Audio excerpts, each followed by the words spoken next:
All right, ladies and gentlemen, are you ready for the 2022 Apdfl Award Show? I know I am. We got championship weekend here across the country. There are so many championship games going on, but I got my man Bernard Hunt said, hey, I'm ready to do a award show. And I'm like, come to the studio. That's the best way to bring that about. So with no further ado, we're going to bring Bernard Hunt in right now. Hey, Bernard, how you doing today, sir? You doing good? I'm doing good. I'm doing good. Thank you very much for asking. Hey, no problem at all, man. And I appreciate it. How bad was the traffic, man? It was bad. It was bad. It was rough. Hey, look straight ahead, man. Don't look at on the screen, man. You're looking at the angle like that. It's like, hey, what's he watching at, man? Yeah. Hey, talk to me a little bit about the APDFL this year. I mean, we got a great championship at Woodland High School in Cartersville, Georgia. Tomorrow night, 6:30 p.m. Eastern Standard Time. But talk to me about the overall concept of the APDFL and how everything played out this year. Okay, so it's our 10th anniversary. So this is our 10th year at it. We the concept of it is to help guys advance. So we help guys get to whether it's the college ranks or arena ball or one of the paid leagues with the XFL. Coming out, we've got some guys going to some tryouts there, so that's the concept of it. At the same time, we do some local stuff where we keep guys off the street, give guys something to be able to go out and get the camaraderie with their teammates and all that good stuff as well. Well, and that's wonderful. We've had an opportunity to work with you. It feels like forever. I mean, probably all the way back to. It's been a minute, probably 2014, 2013. And when you had an opportunity to say, hey, I said, hey, are you doing your award show tonight? You were like, yeah, Bo, I am. And I'm like, hey, how are you doing this? Like, no, don't even say how you're going to do it, man. Yeah, let's come into the office right now. So with that all in mind, we have realistically about 8 awards to give out here in the 2022 season. Talk to me about the matchup before we get started. I'm going to overlay your wonderful, beautiful face right now with the Mississippi Dynasty and the Florida Falcons. Talk to me about these two teams in Cartersville, Georgia. They're going to face off right now before we announce these award winners. Okay, we've got 2 great teams. It's probably the two of the best teams in the country facing off this weekend. The Florida Falcons is their first year in our league. They've been around for quite a while. They've been around for, I believe, 13 years. 13 seasons, so they've been around quite a while, but it's their first year coming to the APDFL, and they made their presence felt. They flew under the radar as far as getting their due just. I would agree with you, man, because I've had an opportunity to film them several times over. Yeah. So, yeah. It's definitely been interesting to watch their journey. Absolutely, it really has, and they've got a wonderful team, so I think a lot of people are going to be surprised tomorrow. A lot of their film hasn't been seen, except for, I believe, the games that you guys did in their Eastern Conference Championship game. But outside of that, they've got a really solid core, and they're going to give the Dynasty some problems. The Dynasty, they are a household name when it comes to the championship game. They have. I think this is their 5th time in 10 years. Coming to the championship for the APDFL, and when they came to the APDFL, they were a champion in their previous league. So they got rich history in winning championship games and putting a fantastic core of players on the field. And when you look at that top 65 that Terry Biggs does, you can see Dynasty players up and down that list. They are, and it's going to be very interesting. I know it's been a very interesting season across the board with all the different types of teams that have been brought across here with the APDFL. Do we feel like this is a true number 1 versus number 1 Western Conference, Eastern Conference matchup here between Florida and Mississippi? Because when you look at that Crescent City matchup that occurred last week, 26-20, that was it was a nail biter. Everybody was watching, seeing the reports coming across of what was going to happen. Where were your odds at there, Bernard? With the King in the Kings and Dynasty game, that was a push for me. I listen to you like we in Vegas, man. Hey, I love that you said it's push, it's a man. push. That's a push. And somebody's like, why was he pushing somebody? I mean, they're trying to figure out why is he pushing somebody? Yeah, I mean, we're all friends here. We shouldn't be pushing anybody on that part. So. Yeah, but I'll tell you, the dynasty has a history of beating everyone every time they face them, with the exception of the Kings. They have, and they lost the first round. I mean, the first game of the season. I mean, not the first game. During the regular season, they lost. Right. And to come back, and everybody. I mean, it was pretty interesting. I truly believe that Florida Falcons Georgia Cobras match, semifinal wise. 22-17 was a very interesting matchup. Absolutely. Yeah, it was definitely interesting to see that. Yeah. Hats off to the Sabres from Alabama to get into that perspective. But overall-wise, talk to me a little bit about the league. Overall-wise, the longevity of the league, how long it's been in existence before we get into this award show. Okay. So this is our 10th year. Next year will be the 11th. We've done some great things, and we continue to grow. This past year, we had some rocky things going on, coming off of COVID and getting back on the field and trying to get all the teams back up and together, and the front office as well. So our board of directors, there was just some rough, bumpy rocks, excuse me, along the road there. But we've been in operation now for 10 years. We're doing great. We're growing. We got some more amazing teams coming into the league next season. So we got a great field that we're going to be playing at for the Commissioners Classic next year. So we look forward to having y'all there as well. But we're looking forward to it. We're looking forward to another great season. It's been awesome to watch. One thing that I've loved about this season, most importantly from the Apdfl, is the sportsmanship. I really have.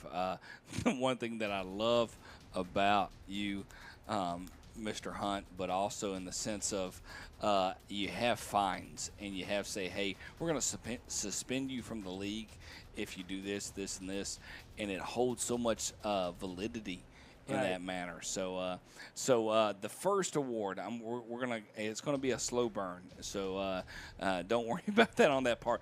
Talk to me about the Mike Lloyd Award. Talk to me about why that's named the Mike Lloyd Award, and then we'll go into who won it. Okay, so the Mike Lloyd Award is the Coach of the Year. Okay. And Mike was Coach Lloyd is a stand-up guy. He's a player's coach. It's do as I say and as I do. I like that. So it was just that rich nature that he brings to the field of play. Where did Mike Lloyd come from? He was actually the head coach and owner of the Mississippi Dynasty. Okay.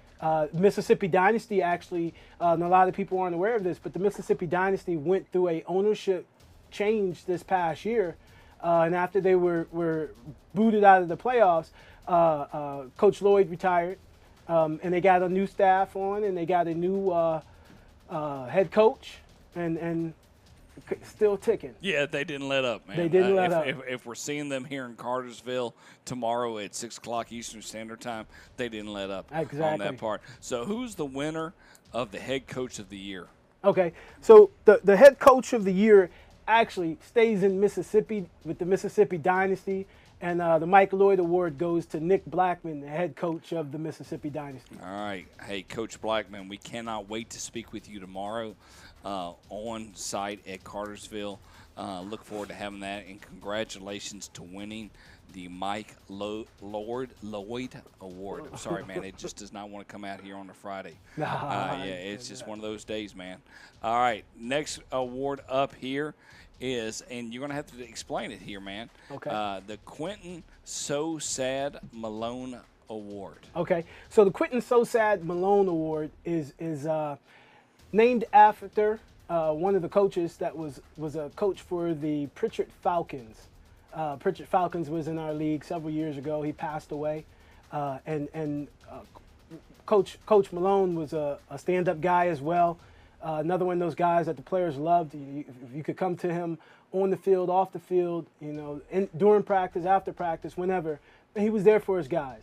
It's the organization of the year because he ensured, and the Pritchard Falcons have a rich nature or a rich history of being very successful.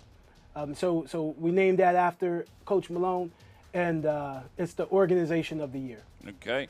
And with that organization of the year, tell me who was all nominated for that organization of the year real quick. Okay, so we had the Crescent City Kings was one of the nominations for that award. Again, everybody's seen the Crescent City Kings. They had a tremendous season coming off of last year where they won the national championship into this year where their only loss of the season came in the Western Conference Championship. So they had a rich season. The Columbus Storm and owner C.J. Drinkard over there, Coach Joyner, they had a wonderful season. Their organization did a lot of stuff that was behind the scenes that was good for the community as well as their organization. The Greater Pensacola Jets was one of the nominations. That's Frederick Barnett over there. They had a great season. Did. I mean, talk to me a little bit about the Pensacola Jets. I'm going to take a pause here because they brought like spotlights to their organization. What do you think? What do you think they did differently than everybody else to get them started across the board here in the Apdfl? Well, I think they just gelled together. The Jets have some championships under their belt. They were a two-time champion before they came into the league. They won a fall championship last year after the spring season, and they just gelled together. And if you add Tyrone Jones at the quarterback position over there, they gelled together and they were all able to put it together as one unit, and it was just amazing. Yeah, I agree. It was very fun to watch them grow throughout the season. So with all that in mind, who became the Quentin Sosad Malone Award winner for 2022? For 2022, the Quentin Sosad Malone Organization of the Year went to the Columbus Storm. Okay, C.J. Drinkard, congratulations. That's awesome. The whole entire group for Columbus Storm, that's great. Yes. Congratulations on that part. All right, next one up is the Humanitarian Award. What falls into the Humanitarian Award? So the Humanitarian Award goes to an organization that gives back to their community.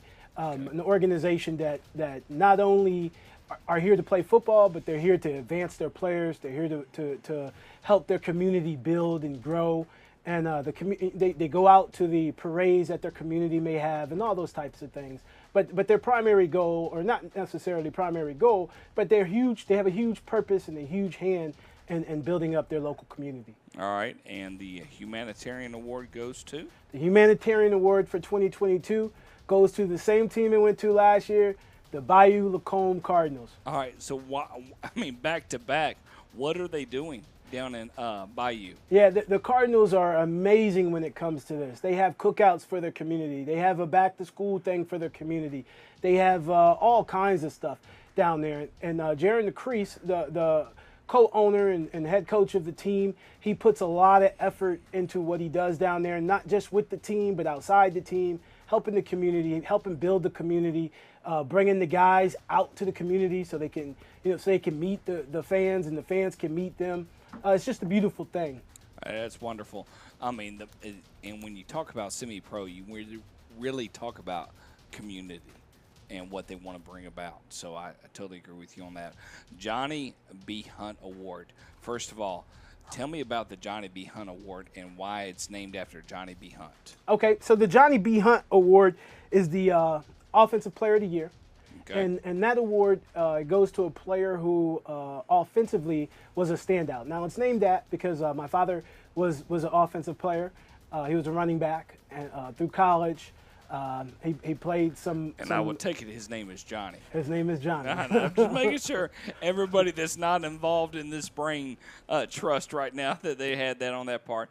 Yeah, it's no problem on that part. Where did he play high school and college ball? He played high school in Alabama. Okay. And from there he went up and he played Division II ball up in New York. Nice. Okay. So you got that award offensively for Johnny B. Hunt. What do you look for in that award? Somebody who's a standout offensive player. So when we look at the offensive player of the year, the Johnny B. Hunt, is a person has to have, and this is with all our awards for the most part, a person has to be a first-class individual, both on and off the field. Nice. So we look at behavior, and a lot of times people don't understand how come they may not have won the award, but if you got suspended during the year, you probably won't win an award. So we look at a person who's a stand-up person, a person whose offensive scheme, their team is dependent on their abilities, and defenses has to scheme around that offensive individual. Okay. All right. And that's your dad definitely appreciates that on that part, to be able to do that, and you got all the characteristics involved right now. So when you're looking at this and you're picking out all the teams right now, and you're looking at the final winner, talk to me about who you think, based on those characteristics, do they fit into that characteristics? They do. They absolutely do. Great. The individual who won this year is a mold. You know, he's a role model for the Apdfl. When you look at a person at this position, he's excelled every year he's been in the Apdfl, and has just gotten better on a yearly basis. Okay. And the winner is? The winner this year, 2022 Johnny B. Hunt Award for Offensive Player of the Year, goes to Jerem Walters, quarterback of the Crescent City Kings. All right, Crescent City Kings, congratulations, quarterback in that mix. Now, Anna G. Hunt Award, talk to me a little bit about that and how that came about here. I'm guessing it's Defensive Player of the Year, but I'm not willing to steal your thunder. Go ahead. Yeah, that's the Defensive Player of the Year. You know, on defense, you got to be scrappy. You got to be scrappy. You got to jump into the fire. You got to be ready to fight anything that comes at you and hit everything that comes at you. So that's how it got its name, the Anna G. Hunt Award. Nice indeed on that part. Who is the winner for the Anna G. Hunt Award? Okay, so the Anna G. Hunt Award for Defensive Player of the Year goes to Jason Williams of the Tuskegee Airmen. All right, Tuskegee, you finally got on the board right there. Awesome job on that, and I've watched y'all all year trying to kind of dig into where we're at right now across the board. Now, Scott Wise Award, did I pronounce that correctly? You did, Scott Wise. Hey, that's pretty good. Tell me about a little bit of the Scott Wise Award. Okay, Scott Wise Award is for the Offensive Lineman of the Year. Scott played in the Apdfl for several years with a couple different teams. He was nominated into the Minor League Hall of Fame. He's a great offensive lineman. He did really well. Again, another stand-up player who always did what his team asked him to do. And that's how come the award's named after him. He's in the Minor League Hall of Fame as well as the Apdfl Hall of Fame. Very nice. And that's how that award became named after him. All right. Well, the award for the Offensive Lineman of the Year, Scott Wise Award, would be going to? The Scott Wiseman Award for Offensive Player of the Year goes to another player who has received this award previously. Uh-oh. And that's Chris McCarroll of the Alabama Blackhawks. Back-to-back? Yes. Is it truly back-to-back? It is. Where does he play on the line? I want to say he plays tackle. I apologize for putting you on the spot right now. That's all right. He's like, the guy goes, I'm a guard. Yeah, What talking about that one? Yeah, tackle. I know. Aren't we all linemen on that part? All right, the True Universe LLC Award goes to the Defensive Lineman of the Year. Am I correct in understanding that? That's correct. That's True Universe LLC Award. All right. Talk to me about True Universe right now. Okay, so True Universe is a company of mine. Basically, True Universe does uniforms. We do. It's really a sporting goods and women's clothing line. Nice. Company, apparel company. Okay. So that's what that is, and I figure if they're going to invest, we might want to name a award after it. Yeah, might as well put the defensive lineman player of the year, and that's coming from where? The defensive lineman, the True Universe Award, is going to. What's the guy's name? Man, you had a chance to look at the thing. Come Man, on, man, don't be looking. If I handed you an envelope, you're pulling a Steve Harvey on me right now. Man, I don't got my glasses on. I apologize. Look at you like an old. You acting like you an old man, man. Come on now. And this should have been should have came right off the tongue. but because this individual broke records in the APDFL this year. So the defensive lineman of the year award goes to Rook Favors of the Georgia Thrashers. I definitely know Rook Favors on that part, based on here being based out of Georgia. Yeah. Congratulations, Rook Favors, Defensive Lineman of the Year. Last award of the night, Commissioner's MVP Award. Talk to me a little bit about what is the characteristics behind that. Okay, so with the Commissioner's MVP Award, like I said, all of our awards, you got to be a stand-up person. Can't have been suspended. Got to be in good standing with both your team and your league. In our bylaws, we also check social media, so it's got to be a person that is not, acting up on social media. They don't do all that stuff. They're not there. Their owner can put them in any position. You can ask them to play offense. You can ask them to play defense. They excel at the position no matter where they're on the field. They can be depended on by not just their teammates, but by the fans as well as by the staff. Nice. So it's a well-rounded individual that's both great on and off the field. So the MVP of the Commissioner's Award goes to? The 2022 Commissioner's MVP Award goes to a person who also got an individual award today, and that's defensive lineman Rook Favors of the Georgia Thrashers. He got 2 trophies bringing in on that part. He did. Congratulations, Rooks. That's pretty awesome across the board here. Now, with all in mind here, Bernard, what is your overall thoughts about the game itself, but most importantly, the season? I mean, those are a lot of awards handed out right now. We have a game, 6 o'clock Eastern Standard Time, about to kick off. But most importantly, tomorrow, what do you think is the goal of tomorrow's game between Mississippi and the Florida Falcons? Well, I think the goal is for them to go out. Well, I think the main goal, ultimate goal, is for them to go out and win a ring. Those are nice rings, because I've watched them a couple of times over when they post them on social media. Yeah. I agree with you on that part. But primarily, it's for them to go out and have fun. Both teams are coming from away, so for them to be able to come to a new location and play a football game, have the fans be able to watch them and put themselves on a bigger stage. To be able to enjoy their time, have a good time, and do it all in the right way. Well, we appreciate you tuning in right now here on the Score 58 Network. We'll be streaming this game live, but please come out to Woodland High School in Cartersville, Georgia. We'd love to have you and bring that game about. We'll have a lot of interviews, a lot of breakdowns of the game. So stay tuned. APDFL Championship tomorrow night. Last thoughts there, Mr. Hunt, go ahead. One thing that I did want to add is, because this is our first time doing it, maybe our second time doing it, but we do have another award. It's a special teams award. I think we did it last year, we're doing it this year. And I wanted to point this player out because he's a huge reason why his team's here, and that's Christian Bartley, kicker for the Florida Falcons. All right, and he gets the what is the name of the award? It's the Special Teams Award. All right, hey, we'll get somebody to sponsor that. That's no problem. It could be a Score Sports Special Team Awards. There it is. Yeah, that's no. Hey, special teams. If I ever break down with all my announcers, the first thing they say is special teams are going to make or break the game. Amen. That's so right. So why does he get that award? Because of that, like your announcer say, special teams will make or break the game. His foot has put them in over the top in at least 4 of their wins this year. Does he punt and kick? Yes. Oh my goodness! So he's a triple threat. Yeah, he's got a golden foot. Oh my goodness! All right, we'll call him Willy Wonka. Back in the day, Bernard. Thank you so much for tuning in right now. I just wanted to bring you in. When I had that conversation with you yesterday, I was like, "Nah, man, let's bring you in the studio. Let's give you some nice shine on that bald head of yours. Yeah. The glare is beautiful. I'm gonna need to cut it some. No, man, the glare is good, man. The glare is good here. APDFL Championship tomorrow night.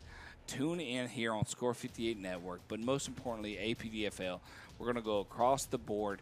It's live on multiple platforms.